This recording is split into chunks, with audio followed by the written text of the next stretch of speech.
without further ado, let's just see how well we can do with what do they call Soulguard the Martyr? I don't know. The Martyr of the Sea, something like that.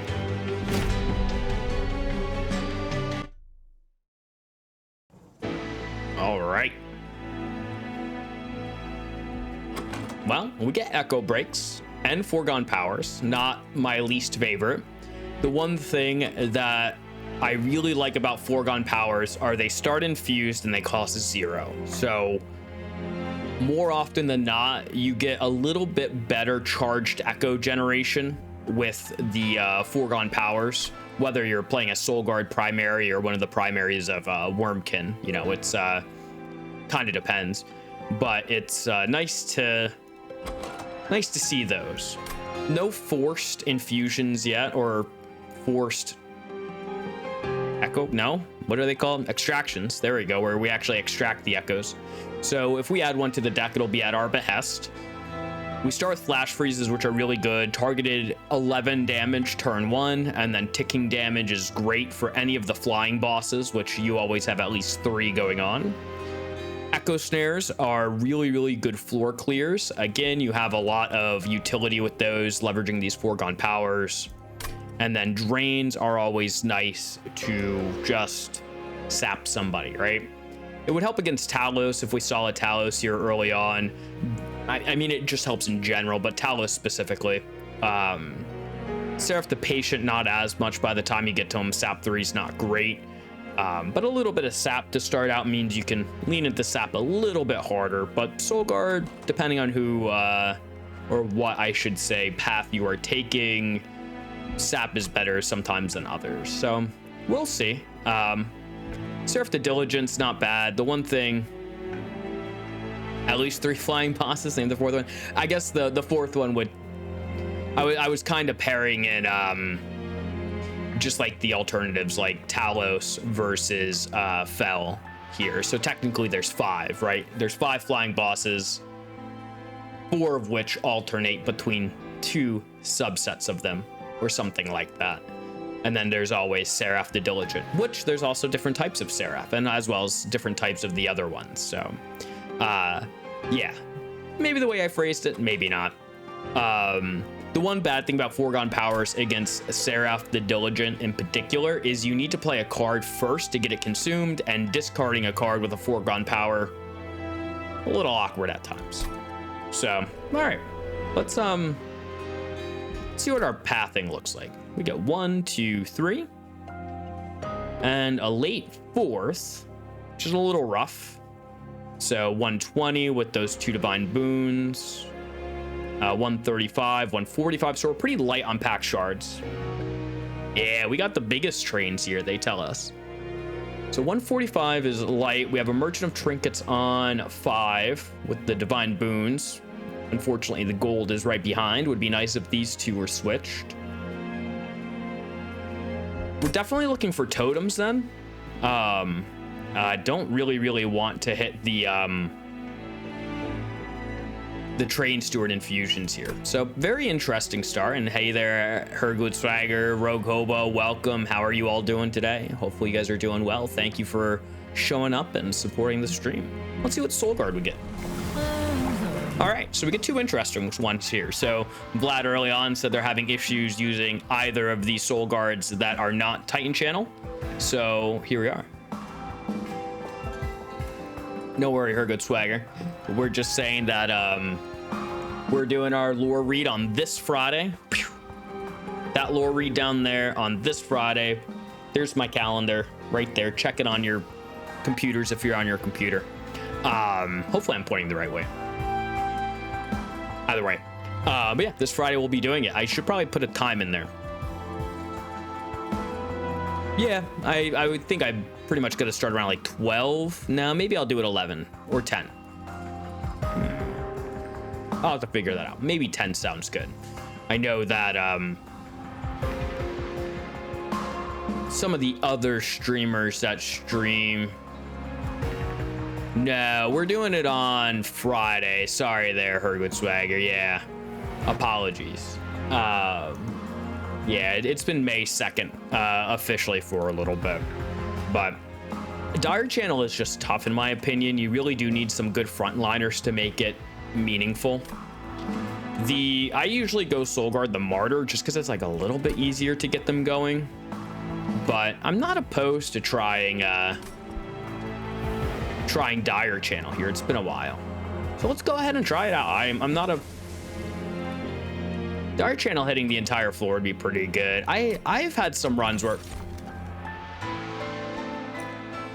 Perhaps this run in particular, with Founding Seal increasing our incant abilities ×2, that'll feel really good.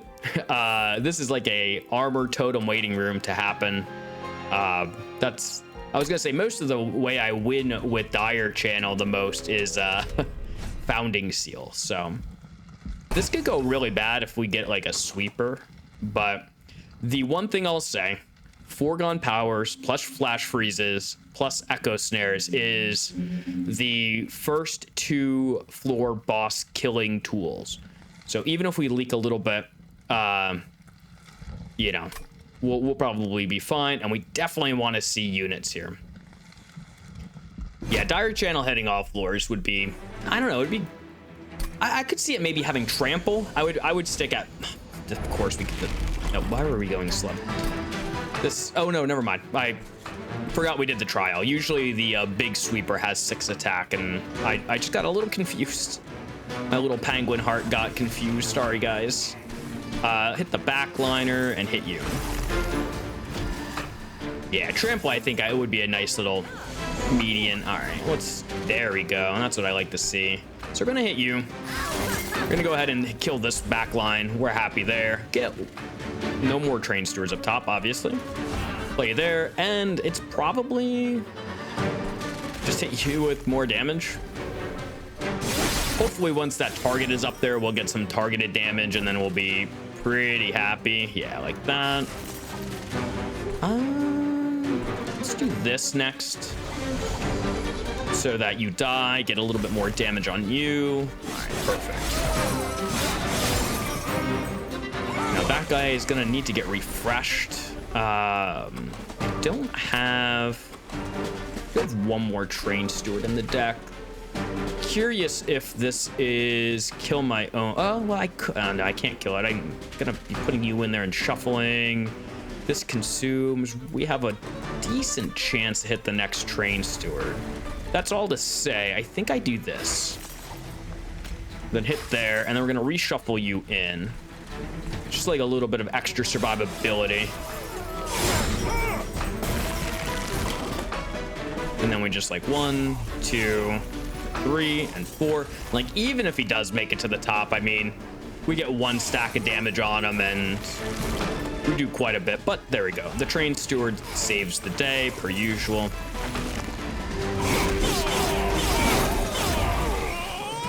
Yeah. I know, yeah, the monster train port is coming soon, but it's like a little late, I guess. I just noticed that the sun is beaming right here on my monitor. Ooh. Yeah.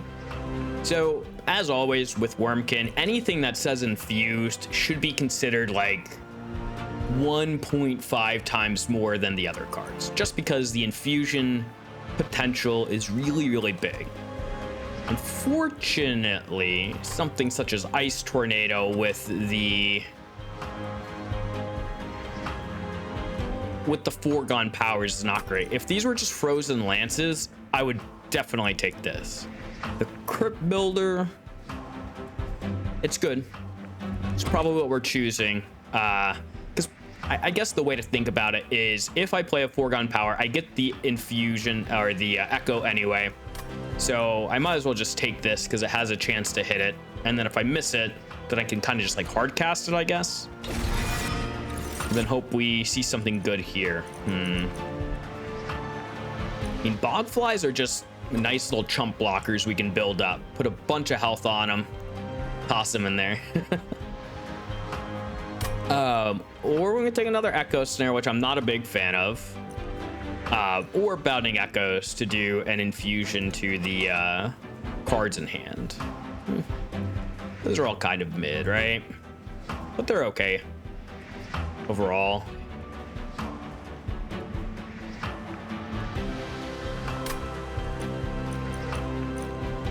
Kind of like the concept of making a bigger worm or fly. Could be like a train steward infusion, get just a bunch of health shoved into it while we're looking for like multi-strike, you know, get a plus 50 health and chump block for soul guard. Do like a little bit of crush damage. I'm not sure what crush damage is, by the way, but I like all these. Yeah, I don't think this is necessarily a skip. I think at least this Echo Snare with its infusion is something. Bounding Echo in and of itself is something I can play on the Soul Guard's floor without interruption. Right now, Echo Breaks and Foregone Powers, as well as Echo Snares, as well as Flash Freezes. So literally everything needs to be played outside of Soul Guard's floor. And again, at least this Bounding Echoes could be played on their floor. And it gives me the infusions, and it's a consume card. So there's a lot of reason to take this. I think since there's a good chance to find a totem, I might not take this one. So I'll just take a Bounding Echo and Eel Gorgon. I think we just take a Siren of the Sea. Eel Gorgon is definitely something you want to see early on. If we had an Echo Infusion or an Echo Transfer, I'd be a little bit more willing to take the Eel Gorgon. Since the Siren is also infused and the double incants work almost, I'm not going to say better on the Siren than on the Eel Gorgon. The other issue, again, with our incanting is it's really difficult to play it on the floor we want to because everything is kind of targeted. I mean, the Foregone Powers aren't, but to optimize on their power, they kind of need to be. So I think I just take a Siren of the Sea here. So I think I just grab it. It's like a better immediate game plan for us. We're heading over here to a Merchant of Steel. I maybe wish I took that Bogfly, but what do we got? Spell Chain is nice on a lot of things. Echo Snare, Bounding Echoes, Purge -1. We can kind of just start purging out a Foregone Power or two. I hate purging things this early, but armor, apply Reap to enemies.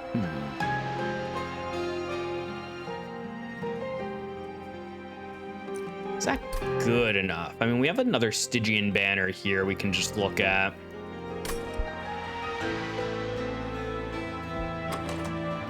If we had multi-strike, I do really like the strike apply 1 reap to enemies. You have 4 reap on the floor pretty consistently. You get it up to 5 or 6, and that clears out backliners for like 10 damage, which is nice because we definitely are missing backline damage.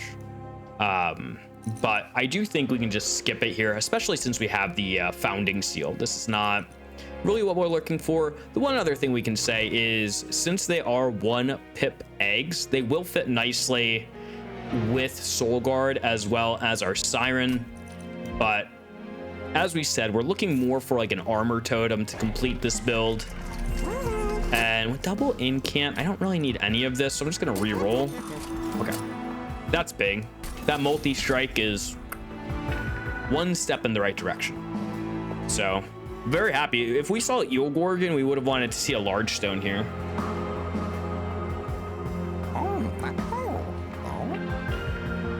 I'm pretty sure Maniac. Let's double check. I'm almost positive it's the floor. That I've been playing under that assumption for a very long time. Yeah, it says reap 1 to enemy units. And then the infusion, if I can find it, says reap 1 to enemy units. So, all right, I think with the double incant, knowing that we have another merchant up here. Hey, Kate the Great Og, how are you doing? And yeah, I'm glad. Calpy's been a great find for me on Twitch. I found him recently, like maybe 2 months ago, and he streams right when I start playing or start working. So I get to toss on his stream and just hang out on the back end of it and listen into how he plays. So it's nice. And also, I then whenever he takes his break and I get to play the word game, I'm like, yes, a nice little break from work. If my shout out command was working, I would definitely shout him out, but I think my shout out command just goes right back to me. Bounding Echoes on Spell Chain, or Spell Chain on Bounding Echoes, I should say, is not great. We do need to put Spell Chain on something. The thing about putting it on Bounding Echoes is when you play it once, you've already infused in your hand, and multiple infusions don't matter. So if you are going to do it, it's for 2 reasons. It's 1, to get more incants.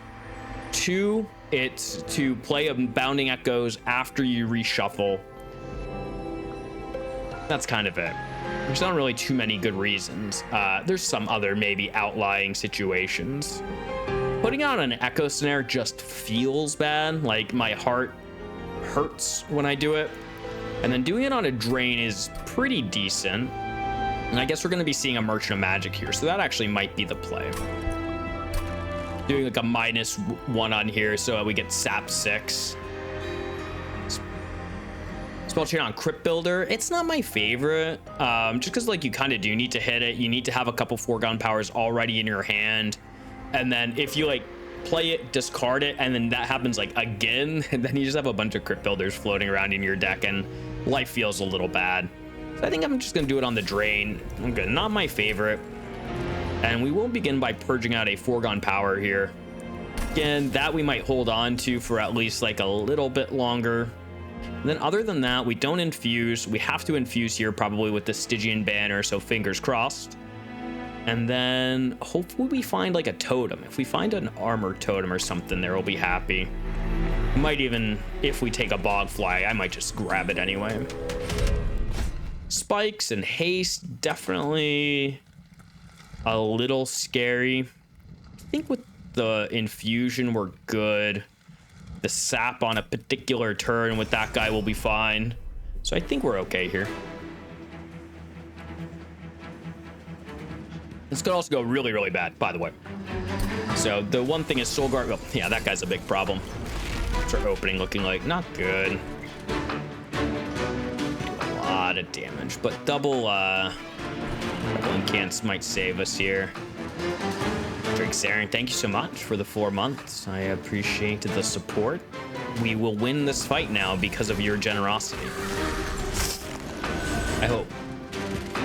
It's a lot of damage coming our way. If we draw like 3 Train Stewards, we're dead. We just lose pretty much. Wow, that's even worse. All right, what do we get? It's not 3 Train Stewards, but it's pretty close. 3/3. We take. I think you're dead no matter what I do here, which is not good. Maybe I should have thought about that more. Maybe I needed to hit this floor with crippling. Right, 3/3, 16, 17. Play that. 17 plus 6 is 23. So yeah, you're pretty much dead, which does not bode well for the rest of this fight. Just saying. Let's just double check that math. 16, 17 times 3. Yeah. Foregone power hitting the other foregone power is kind of what kills us here. Not totally unexpected. If I play this, I do save myself some damage. If I play this down here and I draw a Train Steward. Yeah, multi-strike and also missing the foregone power killed. But yeah, the multi definitely did a little bit of damage here. I think I need to kind of cut my losses here. There is still a chance with just Frostbite we win. It's like a little less likely, but we take a lot of damage from that guy. Okay. I mean, that kills you. I feel like if I hit the Crypt Builder here, then we're happy. I could also, I mean, playing 2 there kills you. So it's probably, well, if I play that though, and it doesn't hit this, then we're in trouble. So it's like 1, 2, sap you, Crypt Builder hits, we're fine with that.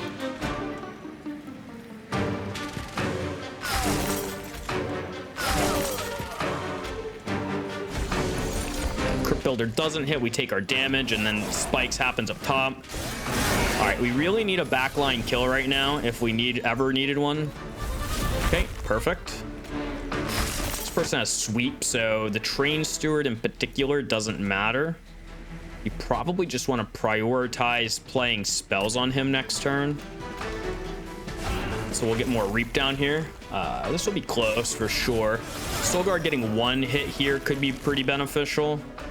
But we are just looking to stack reap, frostbite. Like, this is frostbite's gonna really help. We might get out of this depending on what our draw is. It's actually a pretty good draw. All right, we get out.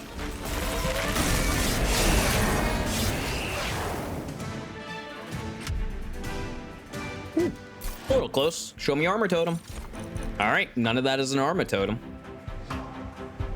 Dude, death successfully mitigated. That is an energy siphon, for what that's worth, which is not much. Do I take another offering token? Probably not. I really want to close my blinds.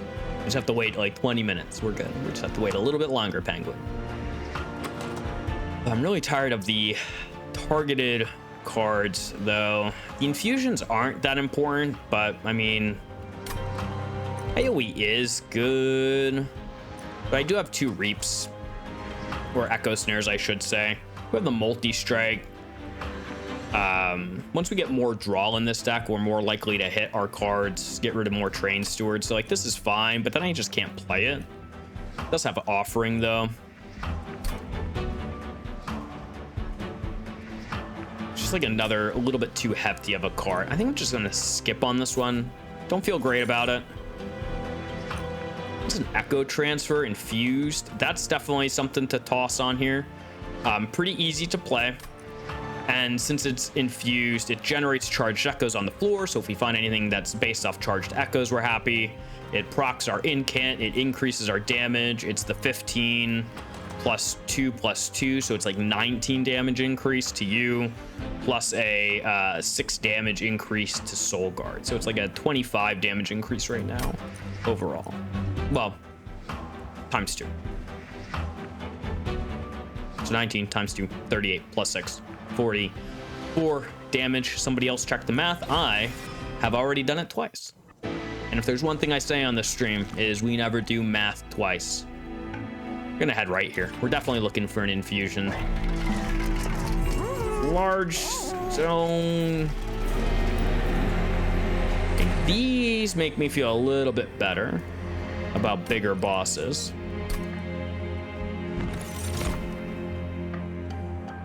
All right, so armor or more scaling? Yeah, this incant armor is really nice. For survivability is solid. Oh, the upgrade version? I see what you're saying. I mean, I needed an infusion, so I might just go with this. But another just incant is like really good. Because then it's like, what, +6/+6? Can I really deny +6/+6? It is just a +4 in health, though. This is only like +2. It is better scaling overall. This deck does need a little bit more assistance, because we're going to get to like triple heavies at some point. We're going to have some big spells, hopefully. Eventually, Siren's going to need to clear out like one person, and then Soulguard's going to need to kill the second, and we're going to need AoE. So I might need to forego survivability in hopes that we can just infuse to the sky.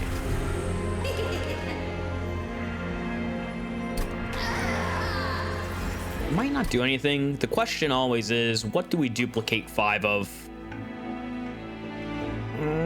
But I'll duplicate 1 echo transfer, so that's probably the duplicate. Some people might even say, like, we just double Siren of the Sea and forego Soul Guard. Wouldn't be the first time I did it. Yeah, armor on the Siren could be good, but I mean, another triple strike here would be like really impactful. And like at this point, I guess I would really like to see this Merchant of Trinkets. We have a good Merchant of Steel down here. That's two Merchant of Steels coming up on 6 and 7. So yeah, 3, maybe Maniac. That'd be interesting. The issue there is that you like draw a bunch of Sirens instead of your spell cards early on, and then you're not incanting them. So it's like, I don't know. It's not bad, but the other thing I could do is just like put a large stone on my Siren, and that gets them their survivability early on, and then I could dump them in front of Soul Guard, but then we need a Soul Guard survivability mechanism. Because this Soul Guard, notably, only has 40 health. That's why I like the totem. I think I just re-roll here. Okay, quick is pretty good. So quick allows us to do our damage before we take it. So that would have saved us a lot in the last fight. So I think I'll go ahead and do it quick.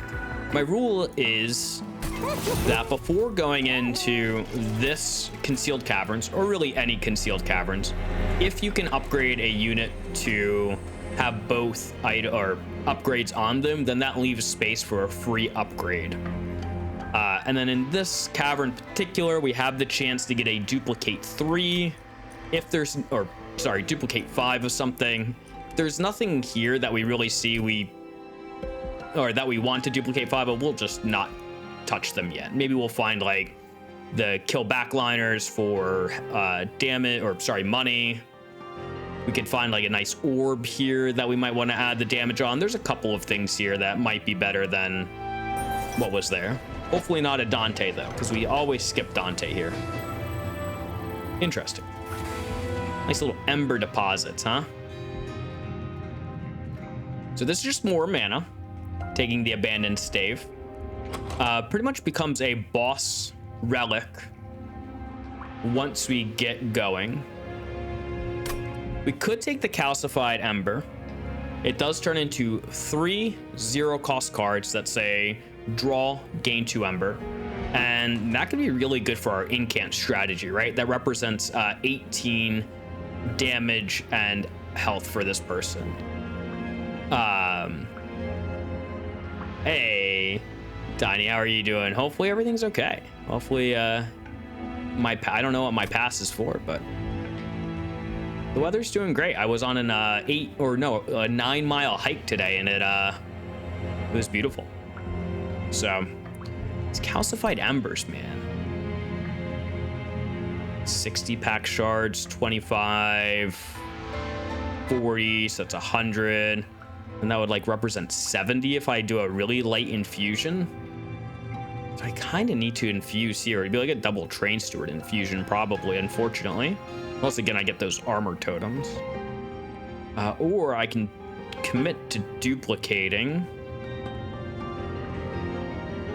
Like twice. Duplicate down here for...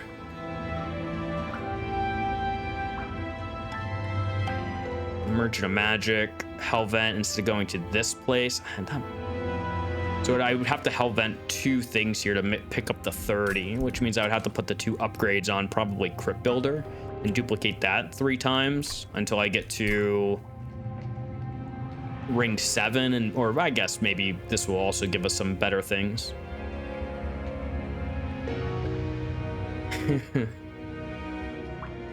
Oh man. This is a tough one. I really want this to work out for me. Every time I take it though, I always feel like things don't go well for me.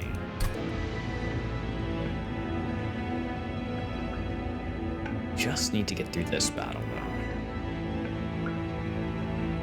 though. That's exactly what happened. I'm Tiny. All right, Tiny, yeah, that was perfect. I was like, I understand what the spirit of that is, but it might just be too much for me to comprehend right now. The extra mana, I think, is just so good with these crypt builders and this drain in particular that I just kind of want to take this. It's such an easy choice. All right, Deep Heart. And what's your thought here, Maniac? I did see it. So one of the things that we always talk about in this game is that early on when you're making your selection at the at ring 1 or ring 0, I forget exactly what ring it is, Limbo we can call it, such as its name, is I'm almost always for picking champion first then artifact, where a lot of people say artifact before champion, and like at the end of the day most of the time it doesn't matter, but I've done it enough times where I pick an artifact and then I don't get the option for the champion that uses it, and then it basically becomes a dead artifact. So they're saying, Maniac saying, when you have Sentient as your champion and you see the Spikes relics. That's true.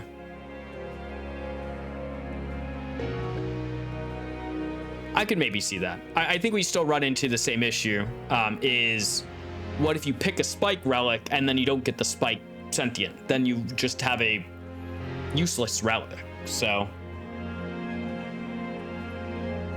you know, I would say it's tough. It does suck to see the I think we can just move on here. Oh no, we can't. It does suck to see. Oh wait, I did my Pact shard count wrong, which is probably good for us overall. Real quick, one more thought here. I'm gonna do 33 on this, I think, and 10 on that.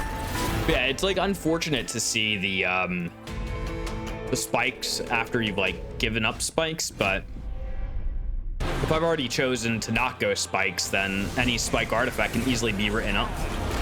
All right, how are you looking up top? You're not dead, but you also have quick, so you do survive. So you go 1, 2, 3. Ooh, those incants are gonna get really good really fast.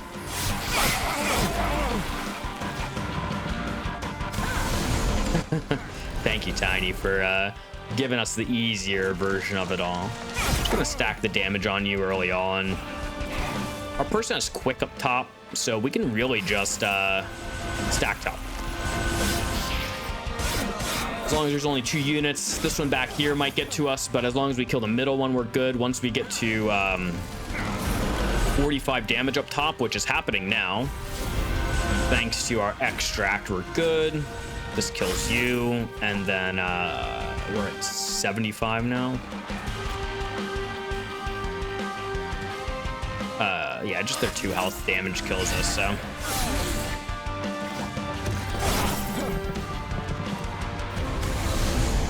I think Explosive Sentient is one of my least favorites, just because I think it's really difficult to do on this many Pact shards. I always tend to die early on because the damage isn't enough, so I almost always exclusively avoid that one personally. I'm gonna go ahead and sap you twice because I have the mana now thanks to the Abandoned Stav. This is one of the reasons we took it. We do actually kill you, but it'll prevent, well, yeah, we'll kill you with Soul Guard, potentially kill you with the top one. And I don't think I can just hit down here to free up the damage. You can always hit this here. Oh, this is perfect. Good work. We take our, oh wow, we perfectly killed. 100% planned. So we definitely get the 2 hits there, save ourselves like 6 damage in the process. What do I want to do down here? He has like 2 whole stacks of Reap on him. Not great. We'll probably just cast up here. I mean, there's no reason to do anything fancy, right? We just play this out down there, and we get the kill, and we play up top. All right. There's like a good chance I could just take floor space. No, maybe I take floor space second. Than anything, or I was gonna say 6 frostbite on him does not matter in comparison to what we're doing up top. And not that it matters, but we're gonna go ahead and just protect our Siren as much as possible. And what are we doing? Soulguard is doing 3 times 36, so that's 108 damage.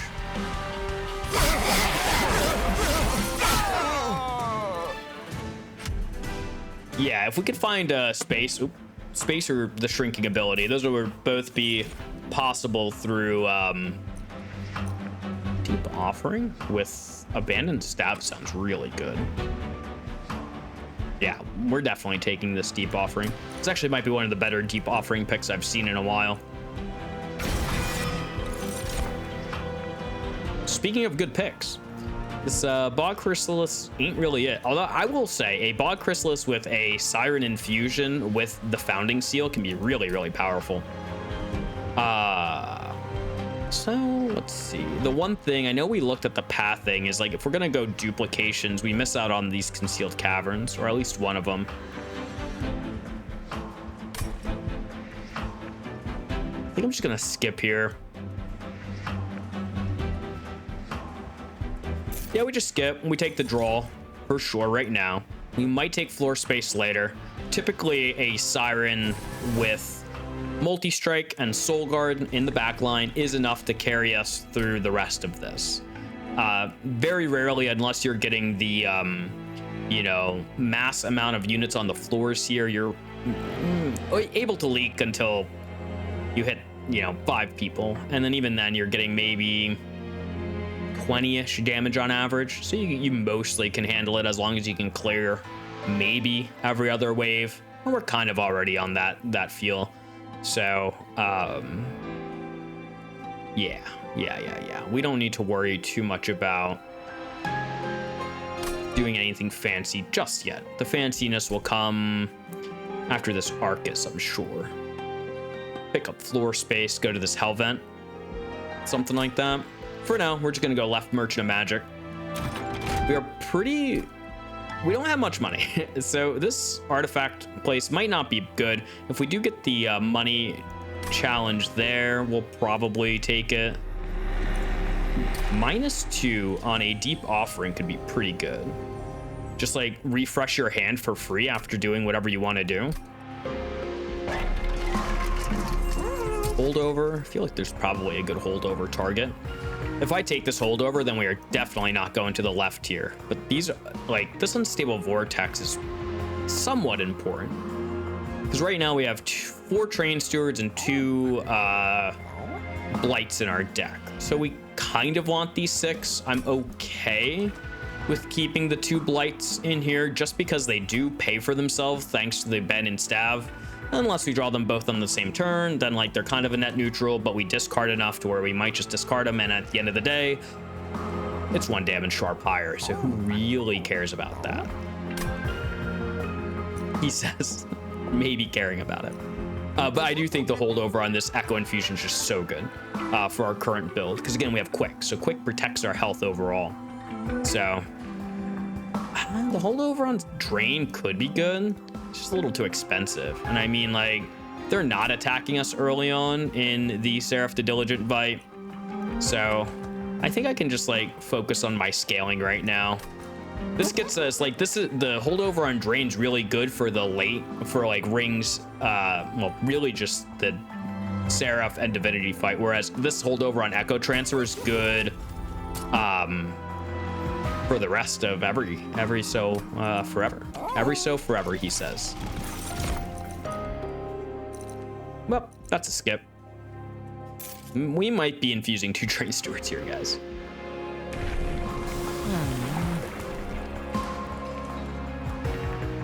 All right, 5 damage, shards. We'll take that. You're not wrong, Maniac. We'll figure it out. That's where we might get 2 Sirens. Piercing on something else other than you. Piercing on a Flash Freeze is like not terrible. It's kind of like spreading out the damage here. We can get rid of 2 Train Stewards. Let's do that before the 2 Vengeful Shards. They do kind of soak up our deck a bit, but again, we do get the extra mana. Might just drain this spell chain. I'm gonna put -1 on the spell chained drain. There you go. There it is. You said it correctly. Okay, let's just do this math one more time. Apologies. So 50, 70. Okay, so we need to do like we're at 95. This is again another reason why 250. That's fine. We're good. we've said it enough times. Let's go ahead and hop into this. We should be able to spikes again. I think we actually handle this fine with the new draw we have. This turn one might be a little scary, but oh wow, okay. So play you. You're in it. You are getting hit. Pounding Echoes. Really want that person to die. I think I just hit you because you have 60 on you. I'm gonna hit Soul Guard for that and then play that out, and we are really close to dealing with that wave. All right. So this will require a little bit of attention, but we are looking pretty good for the most part here. Just need like a little bit of damage to get through, and we are officially good to go.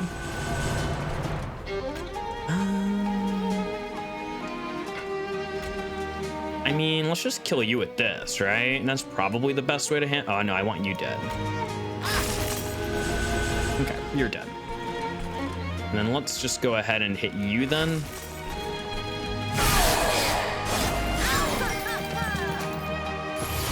That's fine too. All right, so damage. Let's just draw a new hand here.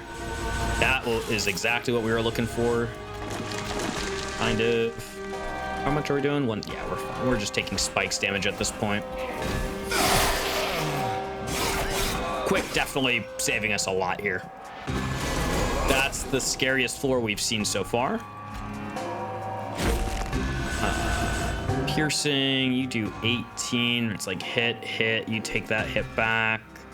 A little bit of time here to chill on some stuff. Hitting an Echo Snare down here is pretty good though. Let's just kill you outright, saving me some health. Echo Break you, you're really close to dying.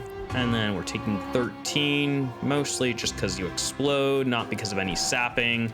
But we'll go ahead and sap out anyways to get our stacks higher. I really need an armor totem for Soul Guard. We are not going to see an armor totem at any point here, but it would have been really nice. Kill you in the back to reduce some damage. All right.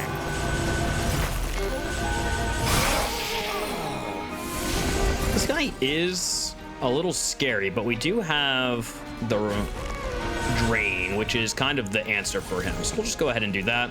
We're not going to kill you out. We actually want you to get to the top as soon as possible. Go ahead and smack you to the back. That's minus 200 damage, I guess, but should be good either way. Yeah, we are so good. All right. Good work, team. Enemies enter with Frostbite too. That would definitely have helped in the last battle. Some sap. I do really like Unnamed Tome here just for the silence. Silence is very, very powerful.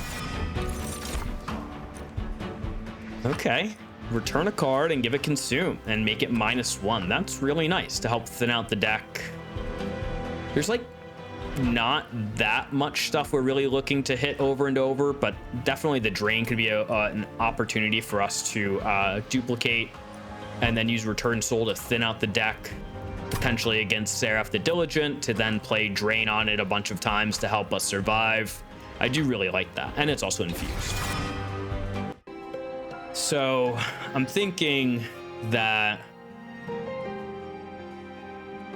I don't know, going to the right is probably just the better way. I really like the power this gives us with the double artifacts, but the potential for a free upgrade on our unit, small or free floor space, or something that interacts with these blights, there's a lot of good things we can hit over here. I would say like 50 of the events really help us out, 50 of them don't. Merchant of Magic's pretty weak overall. We're not really looking to hold over anything, not really looking to make things cost 0. So this is pretty much a wash, but it does save us money. We get removals here, and I mean, really, we're not spending money. We're gonna save up all of our money right until this last Merchant of Trinkets, and we already kind of have some bomb artifacts to begin with. So let's just head right and see what we can do. Permafrost is interesting. First Hell Pact, huh? Could turn it into an advanced prototype deck right at the end here. I really like Serrated Mandibles. Just adding charged echoes, reaps enemies. That's such a nice way to get a little bit of extra damage on everybody. Hey, Maniac, thank you so much for the Prime Gaming sub.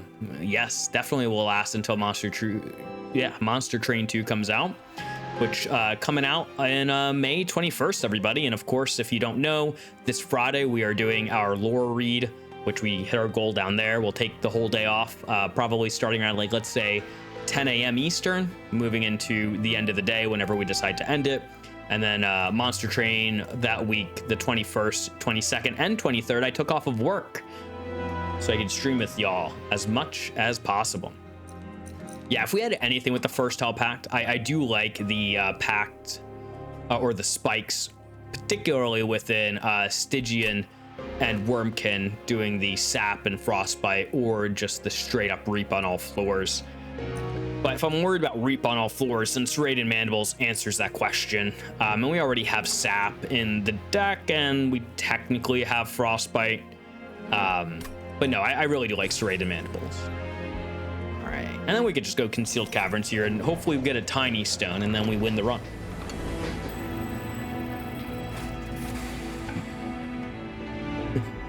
Well, you know, when in Rome.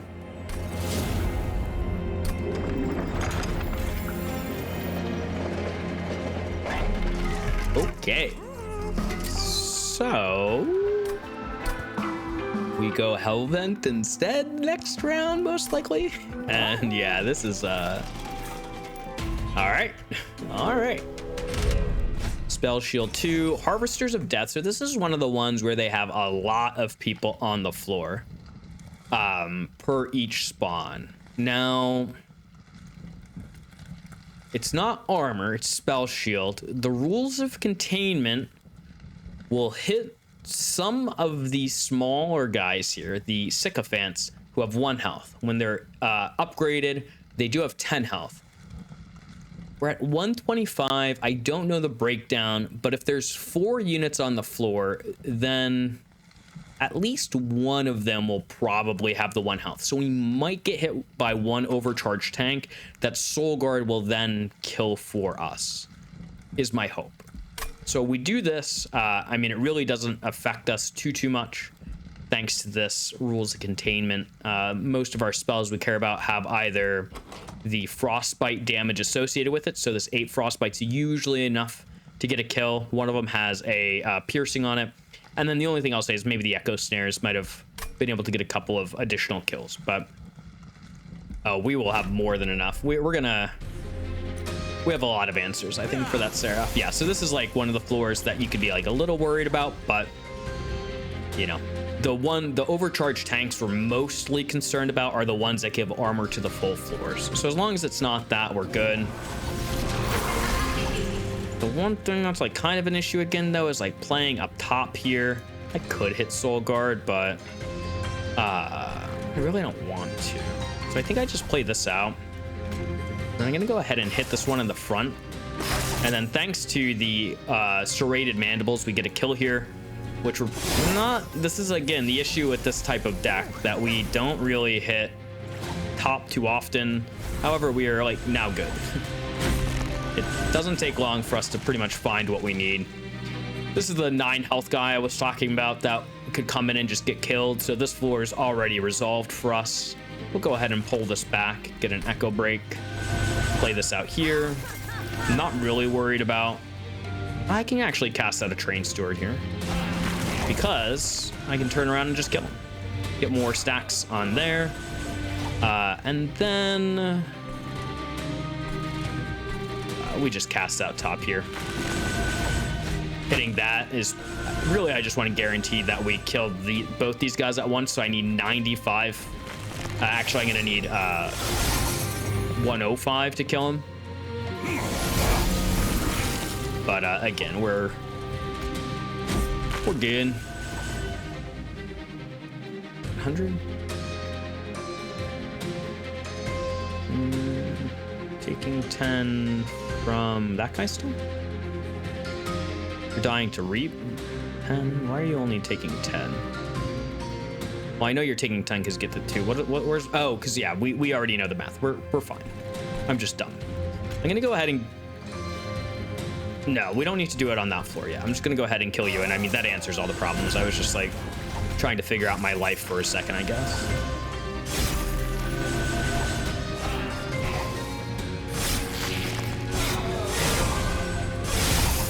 Well, Maniac, I totally agree. I've been on top of the jack strips and rules of containment train forever. Like, look at this. Like, that just answers this floor immediately for us, and we feel so much better about life. We're just gonna keep focusing up here. I'll just silence down here now. This is like the harder of the 2 floors for us to kill all at once. I might actually sap this guy out. He'll mostly, well, he definitely gets through damage unless we get our piercing spells, which then we'll be fine, but not guaranteed to get them. But we do get that again, which is nice. If we hit the Vengeful Shard, we're happy. Well, I can like force it to hit the Vengeful Shard, right?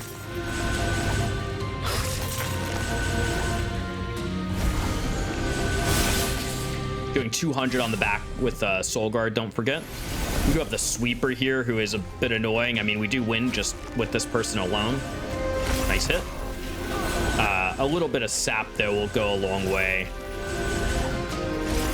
We're hopefully going to draw back into our, what is it called? Turn Soul, of course, as he forgets. Which will, I mean, we could, if we wanted to, just do this. Bring the sap back now. Hit this guy out with 1 and 2. And we could have played other spells, of course. This way he just like does less damage to our Soul Guard. Again, not that we're concerned about it, but just for proof of concept. At the end of the day, we're probably going to want to get 2 of those in the deck, duplicating it at the end to help with our Seraph and Divinity fights. Soul Guard might drop out by the time we get there, but we could also run 3 Sirens as well. Titan's Tooth. I mean, I think we don't really need it. It does work somewhat with Serrated Mandibles. It is AoE that we are lacking a little bit of. I mean, actually, we do have Return Soul, which makes it cheaper. You know what? I'm gonna take it now. Mostly because we have the Abandoned Staff. Broken Memories, returning a Consume card to the top of our pile. There's not too many Consume cards that I'm really worried about. Maybe Unnamed Tome. Siphon Soul's really good with Serrated Mandibles. So it just like, I don't think, and I could be wrong, but it does say when 1 or more are added, so it doesn't add 1 for each, but it does immediately put Reap 2, spread out, and fill it up, so it does do a little bit more impactful damage, and then it makes everything else played on that floor even stronger for, you know, the end game. It's like a little too fancy for us. If we had more extractions we were looking to do on other floors, I would definitely take it. Total Recall is okay.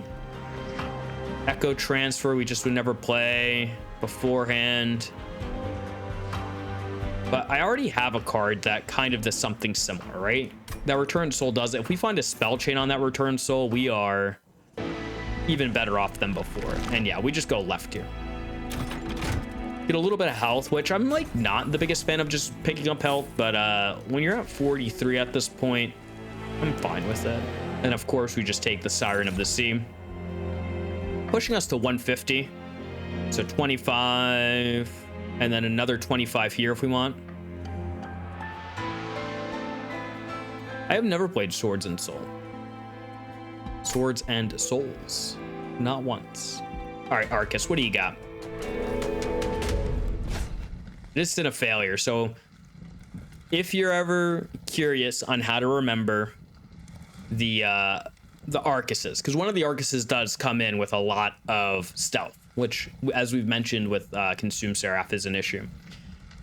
With Sin of Failure, I always remember that your spells will fail to hit him. So I'm pretty sure this one just has all spell shield. Then there is Sin of Shadow, and he is always in the shadows, so he just has all the stealth. Failure, shadows, Sin of, what's the other one? The other one's a mix between stealth and spell shield. Just remember the other ones, and you're fine. Hopefully I'm correct. If I'm wrong, then I'm teaching you guys very improperly. Yeah. Just a little bit of spell shield. A little bit of a rough turn to play top, but at the end of the day, no biggie. 1, 2, get a little bit of sap, or sorry, reap on you. I might just play these out down here. I was hoping to get our other Siren. Okay. And we get one spell we can play up here. Notably, if you have one spell in your hand, this incant won't hit it.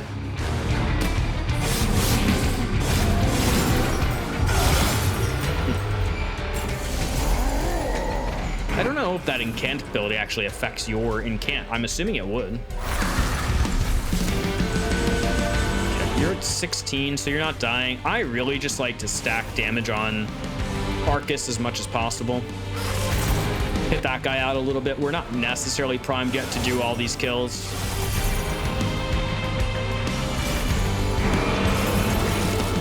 Yeah, it just says incant abilities trigger twice.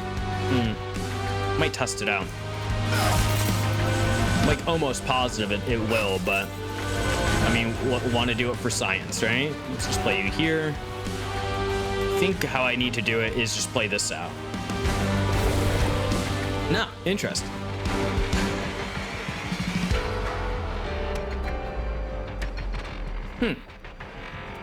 What do you guys think? Should that have affected? I mean, incant abilities trigger. It doesn't say your incant abilities. I wonder if they just kind of overlooked that one a little bit, or that interaction.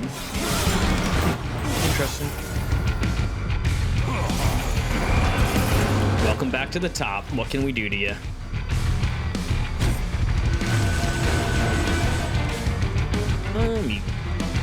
Don't want to put you down there. So that's when your unit dies. So let's put you here, although you're not dying there.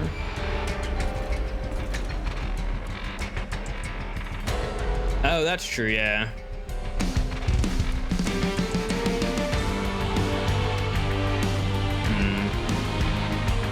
Yeah, I'm not sure.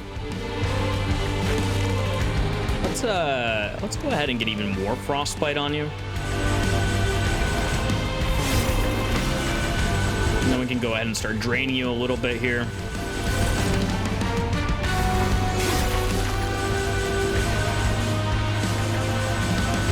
All right.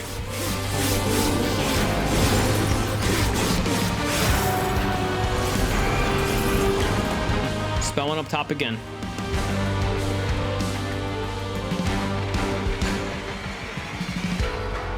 Oh, okay. I guess that could make sense, yeah.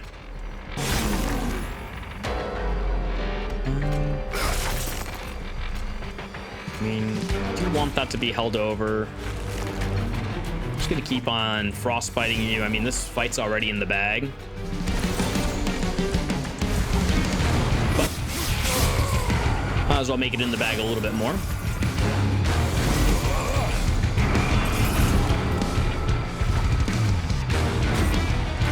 Oh no, they all cost too much. All right, here we go. We're either gonna get lucky or we're gonna get lucky. Perfect.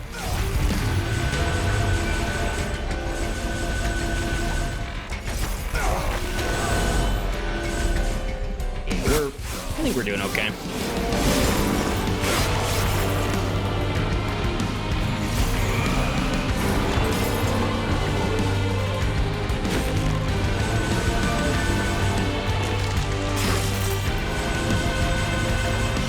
Quick again is just really what, I mean, other than the Founding Seal and the multi-strike, but quick is really tying a lot of this together so we never take damage up there.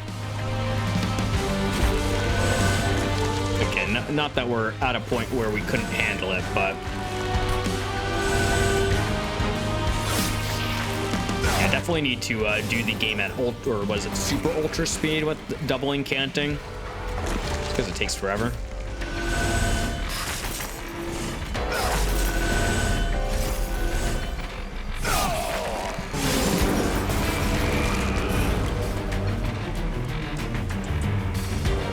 Well, let's not play that first. Right?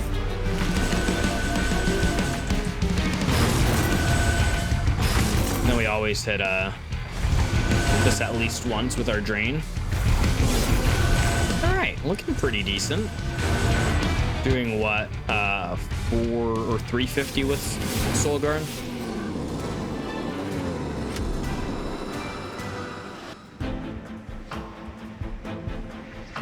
Yeah, thank you, Zito for the review. I guess there are a lot of things in the game that don't, or artifacts that don't impact your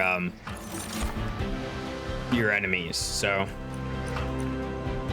it's a good way to just make our units stronger. I don't think I need to do it though. I kind of like having like the additional echoes for a Reap or a Perfect Insanity. Not that we need that either.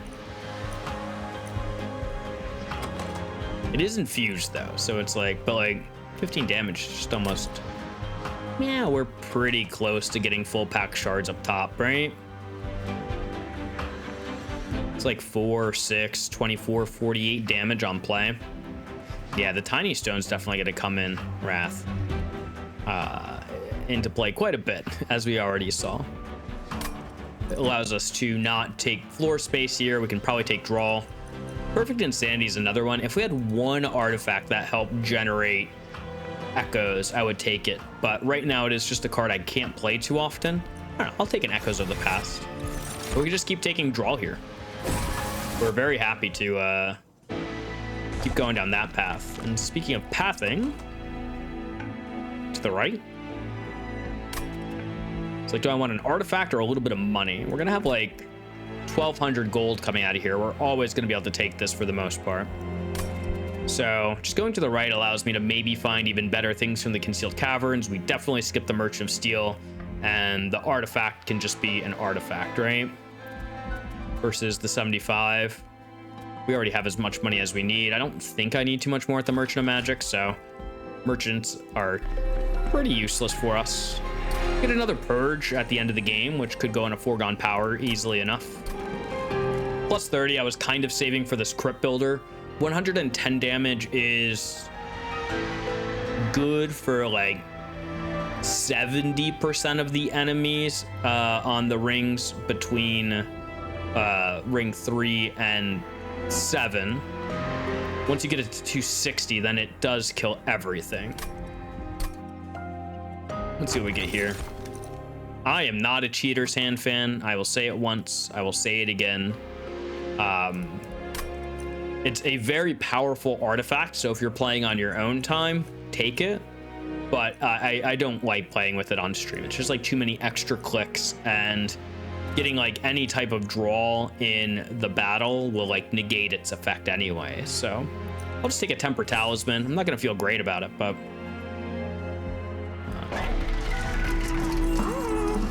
there are certain, like if I have a Glug Cider, I will take it.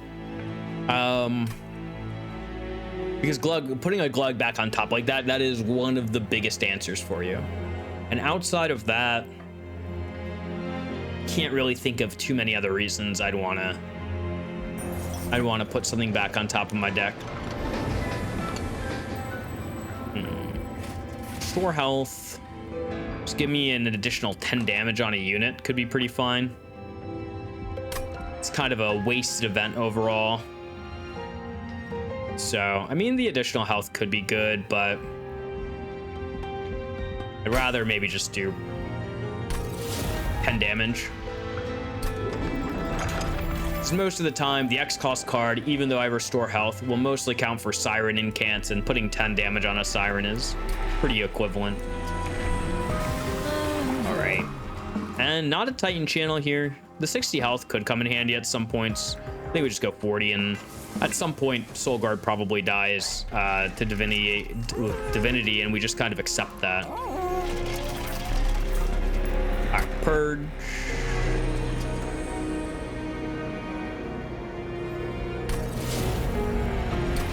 I think I could actually do this if I wanted to, just really to...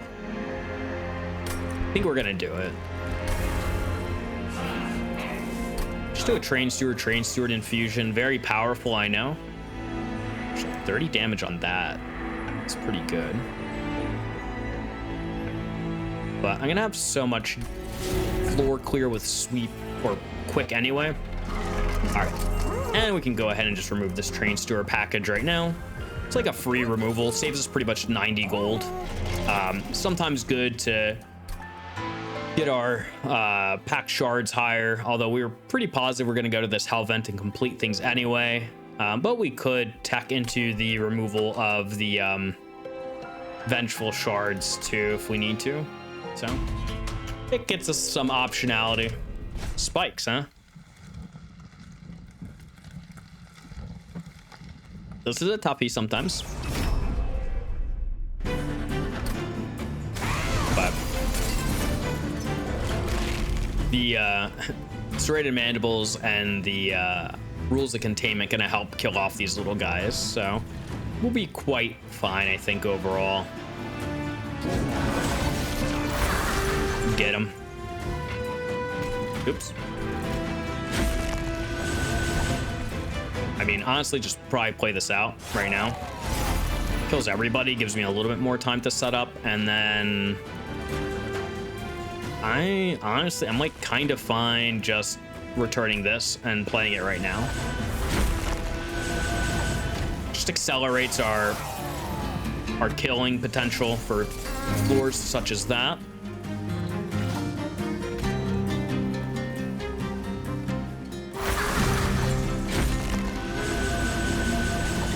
Okay, you're dead.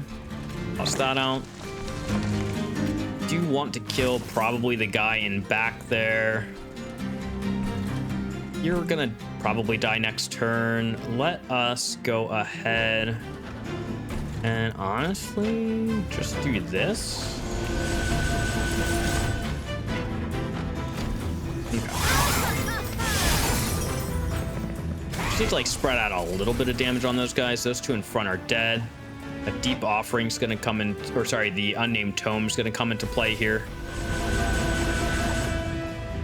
Alright, yeah, you need some more echoes on this floor. Sure, we'll just do an echo snare. I could be powering up the one in front to take less spikes damage overall. But I think we're fine. Even if I forget if it was Stalwart Eagle or not. You're dying, that's fine. Let's silence you guys. Let's hit you so that you're dead. Let's play that up top. Okay, so you're both dying. Let's kill you. And we'll just play more spells up top.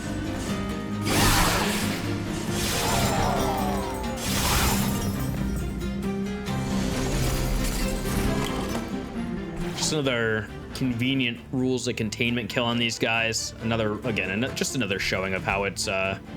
I'm gonna power up this one in front, adhering to what we just mentioned, where we'll take less spikes damage on the one in the back. That's always a little awkward to see. We should draw this Crypt Builder again. I might leave that bottom floor a little untouched.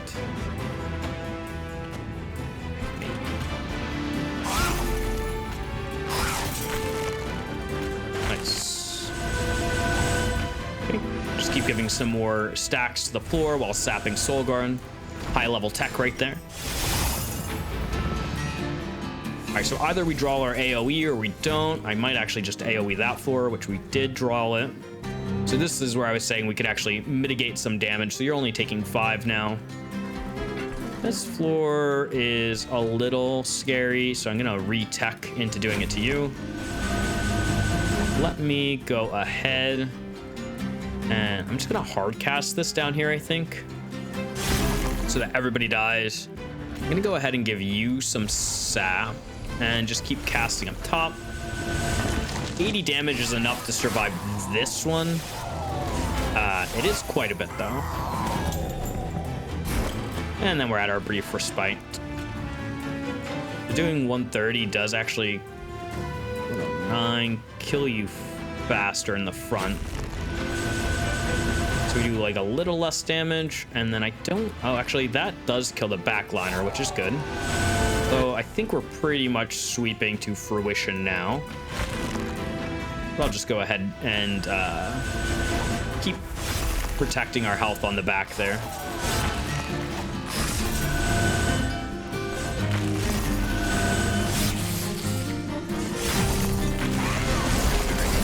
or Rage Eagle. Not too bad to deal with. Definitely just hard cast that out to kill the floor. And just a little bit of Frostbite. Might just be better to play it up top, but 20 Frostbite. I don't know. Probably not worth it, to be honest. Play 1, play 2, play this, get back. Anything I play would probably need to be played on him, so I'll just grab this to put some more Frostbite on him.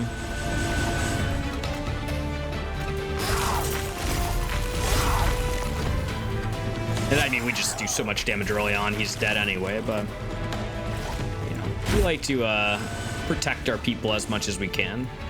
Gets one hit in and then dies. Soulguard is officially doing 7 times 68, which is 678 or something. 476? Yeah, that makes sense. Yep. 420 plus 48?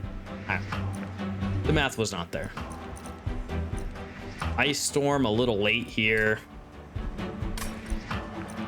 Crystalline Seeds, it is just something I can play on any floor. It helps with backline kills. I don't know. I think we have enough in the deck right now, so I'll just skip. There it is, 490 minus 9. Oh, that's an easy way to think about it too. Yeah, that's a Soul Crushing Guilt. That could be helpful. What I could do though is I could just I could just take Soul Crushing Guilt and duplicate it, right?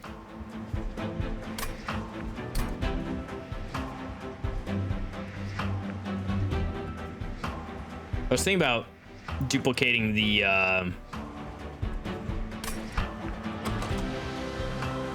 Drain. Could just duplicate Siren of the Sea. I guess it depends on what the holdover is. At the end of the day, Soul Crushing Guilt could be useful in general. So I'll just take it, and if I never play it, or if I just play it once to get out of the deck, I think that's fine. And then, yeah, I think this duplication's a lot better than whatever we find on this side. All right, we are technically rich.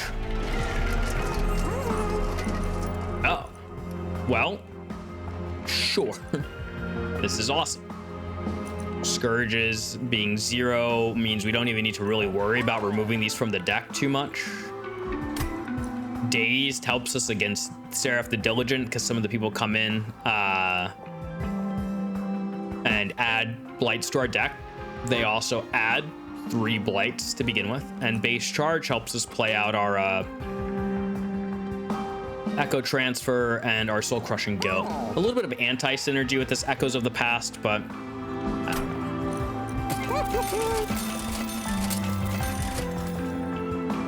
Cuddlebeard's pretty nice with the Rules of Containment. Not great, but it's decent. Oh. Well.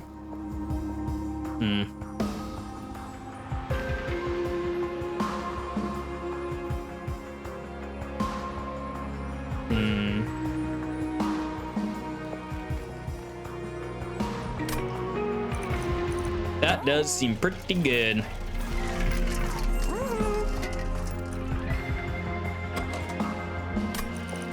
What is this? 515?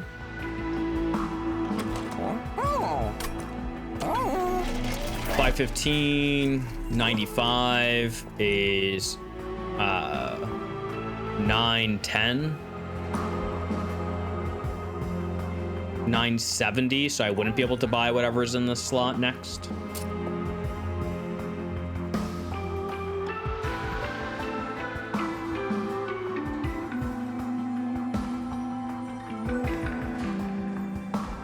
Gonna do that. Yeah, the Quill's okay because it consumes Seraph. I think I might, well, I don't need to do anything here for yet. I can just go over here and re-roll. A -1, maybe on Titan's Tooth, but I can do that later. I'm not really worried about a -1 on anything else.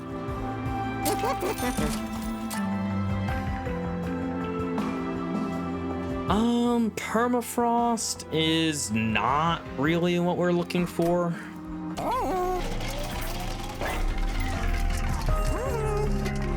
So confident.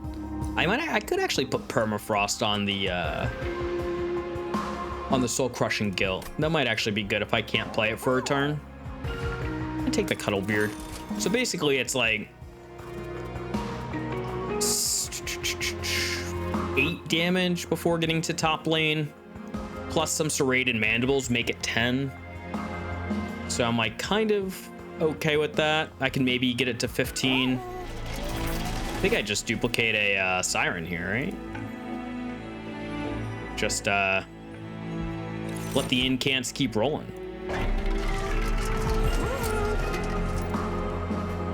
Yeah, I think we definitely just get the Soul Crushing Guilt on Permafrost was going to be my best choice here. There are times where we might not be able to play it, so ensuring that we can keep it there for the next turn. And then Maniac brings up a good point that with that being infused, there's a really good chance for me to hit the Bounding Echoes on it, so it makes it a little bit easier to play. So we're going to go a little bit all in on that Soul Crushing Guilt. The stealth within the Seraph is something that we can't just not plan around. And so I think we've successfully planned around it. I'll go ahead and consume on one of these Echo Breaks. We'll go ahead and make this Titan's Tooth cost 2. And then I get one more remove. I want to keep both of these in the deck. If I just remove one, then we are like going mana inefficient. So we could probably just get rid of a Foregone Power. Yeah. 8's really important for this fight because of the people that have 10 health. For Divinity, it's not as important, but if it kills 1 unit per wave this combo, it pays off more than it needs to. And we have 6 hits now up top, right? Like we're clearing stacks of 5 anyway, so we are kind of just covering our bases at this point to ensure that we win. There they are. Those are the jerks I was thinking about. And hey, look, they come in dazed. Even better. Perfect. A little bit of Reap. All right. And so it starts. Soul Guard. Siren number 1. Play this out. Dead officially. Probably let that cycle. We already have 3 stacks up top, so we can 13 stealth, spell shield a few here.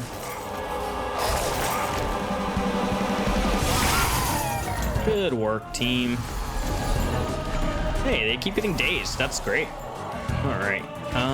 Siren, you're here. We're just deep offering this hand. Nice. So we can return Soul, bring back Bounding Echoes, play it out, get the infusion on our Soul Crushing Guilt, come down here, and we can Titan's Tooth. This Vengeful Shard is a free hit now, and we can just Soul Crushing Guilt you now and begin the process of slowly dazing you forever. Pretty much once we get to 13 stacks of dazed, we're not as worried about it. But let's get our next Siren on the board. Taking 27. Let me just play you here in case we run into some issues, but I think that this will be enough for sure. I really don't want a shard added to my deck, so get silenced, get dazed. You die, and we really are just protecting our draw. With how the deck's going, we're not that worried about it.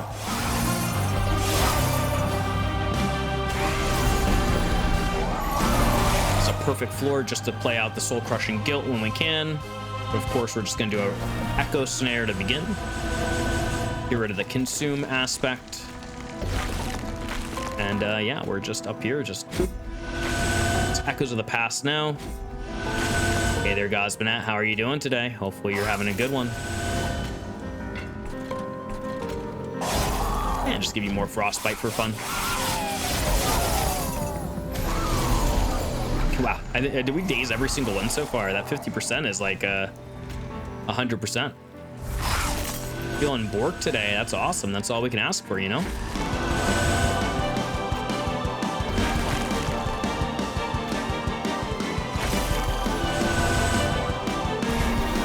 That's true. Yeah, that does bypass Stealth Maniac. I didn't even think about that. That's a really good thing to point out. I would like kind of say that usually you're not doing this much damage, so you still need a really good front line. But it definitely can tilt the scales just a little bit, and sometimes a little bit's all you need.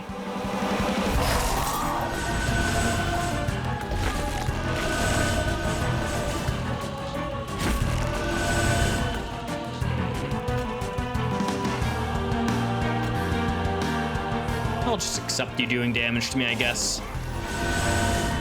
Just so we can get a little bit more up top here. So what Maniac's referring to is Soul Guard is going to do 40 times 7, which is hitting in the back here. So 40 times 7 is 280 in most places. So it's 280 damage plus the Frostbite and the Reap stack. So kind of just chunking away. And it would equate to a little bit. Sometimes you are like one stealth away from killing Seraph the Diligent, but you just end up dying. And last time I checked, dying is bad. Go ahead and consume those stacks, please. Dazed, you're at the 13 stacks that I needed to hit. Let's just play this top, and perfect.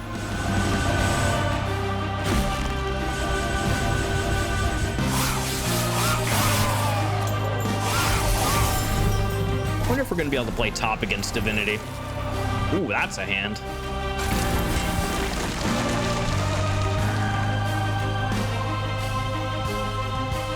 They want you dead. We have our Echo up top now. And this is where the Permafrost is coming into assistance, where we definitely don't have enough Pact Shards on, or not Pact Shards, Charged Echoes on middle to activate it. So will we hit it? Oh, we definitely can, because we can hit you there.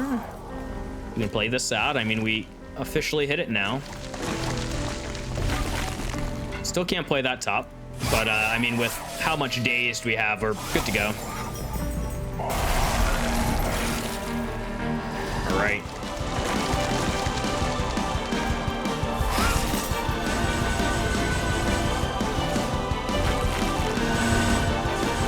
Yeah, I would say 16 days is definitely enough. Good work, team.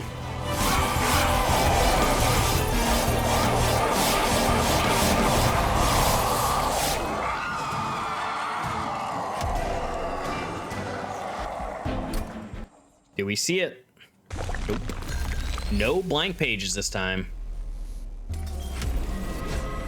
All right, Divinity, how are we looking? I'm feeling pretty confident here. I really would like Soul Guard to persist, which we could play on bottom. It's not impossible.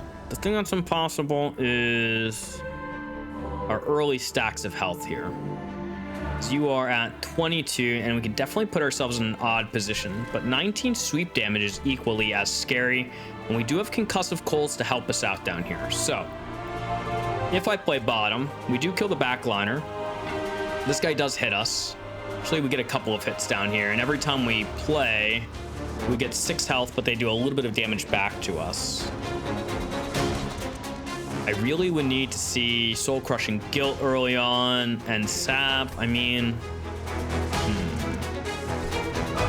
middle, I don't think is possible. And then top, it's like 19 damage, although we get out of that 19 damage threshold pretty quick. But then Soul Guard dies. But once we get dazed, we are off to the races. And if Soul Guard dies, it is unfortunate, but it may be a price I'm willing to pay.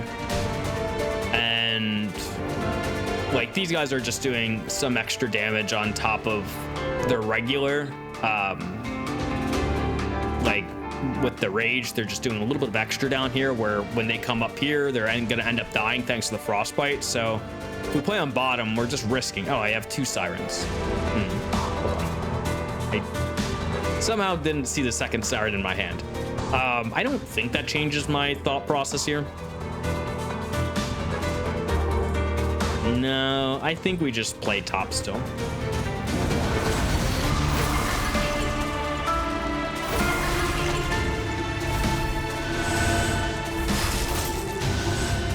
Now we do need to like survive. So I mean, we need like 2 spells next turn, or 1 spell, I guess, technically, to get us there, but it's gonna be a little scary for a moment. But hopefully we'll be okay.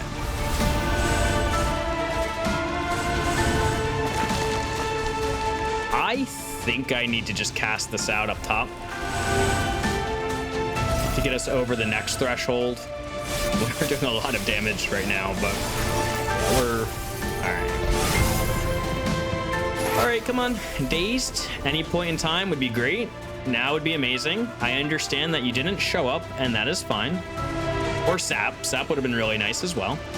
We also have discard. Okay, so we could have gotten our discard, we could have gotten our daze, we could have gotten our sap. Sorry, Soul Guard, we did try. Everybody's dying up here thanks to Quick. I want to play this out. I might want to play this out to kill the person down here that's giving everybody why are you? Oh, because the front person's dying before you. Okay, before I get too fancy, let's make sure we survive up top. Really just need everybody to survive. I mean, everybody is surviving, so it's good. Let me should have played that. It's fine. That, no, I don't want to do that now. Let's do this, and then I would rather you be dead at some point. All right, it's getting a little scary here, that's for sure. But I mean, we do draw exactly what we need this turn, so that's good. But it did come a little late. And with this, I think we're feeling pretty good. I think it's spikes plus the sweep killing you. Yeah, that's definitely what it was. The spiker on bottom is dying, so I think this floor is fine. We just do this, and that accelerates this draw. Bottom, we're like not that worried about, so we do just keep stacking top.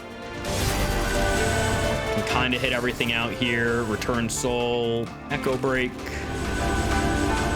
All right, I think after all of that, we are good to go.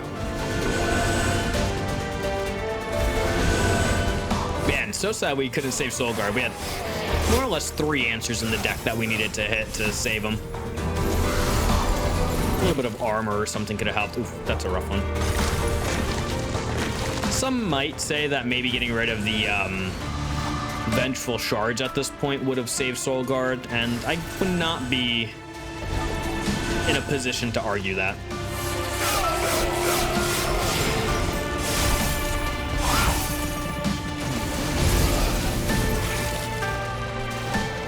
Yeah, we're looking good. This was another little point here that we're not really that worried about, but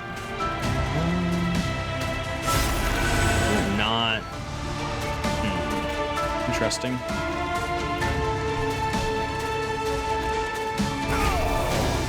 I need another charged echo up. I guess what I could do actually is this, right? So let's daze you again, and then play this up top so that we can ensure we get the dazed out next turn. Hey there, 3 fishes. Thank you so much for the hydrate. We're pretty much done with our tea. But very good tea nonetheless.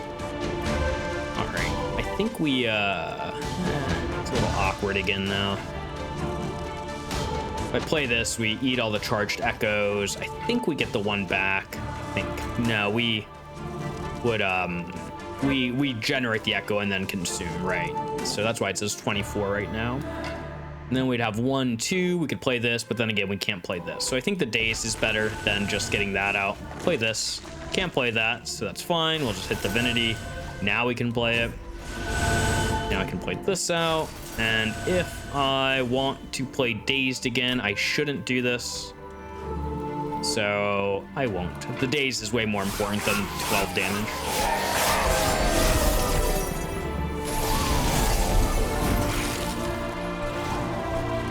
All right, looking good.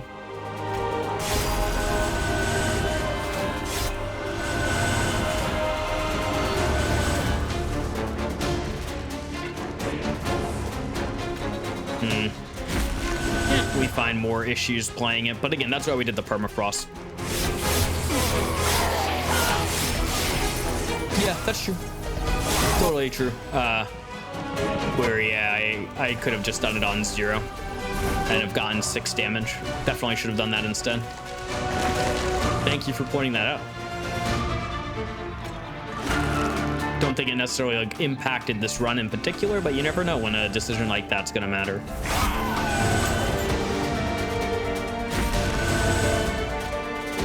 Crushed. Again, both these guys, the Absolvers, are dazed yet again.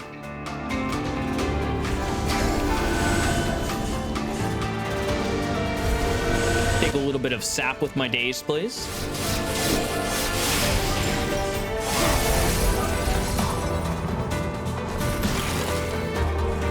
And I think if I see it myself, that may or may not be GG. I don't think we can save our guy in front, though, from 8 damage. Yeah. Wait, hold on. Oh, well, no, I guess we're gonna... It don't look like we're saving them from 5 of it right now. Aha! We've saved them. Good work, Sirens. I'm glad the 2 in back are succinct in health, and the one in front has just been on Spike's duty the whole time.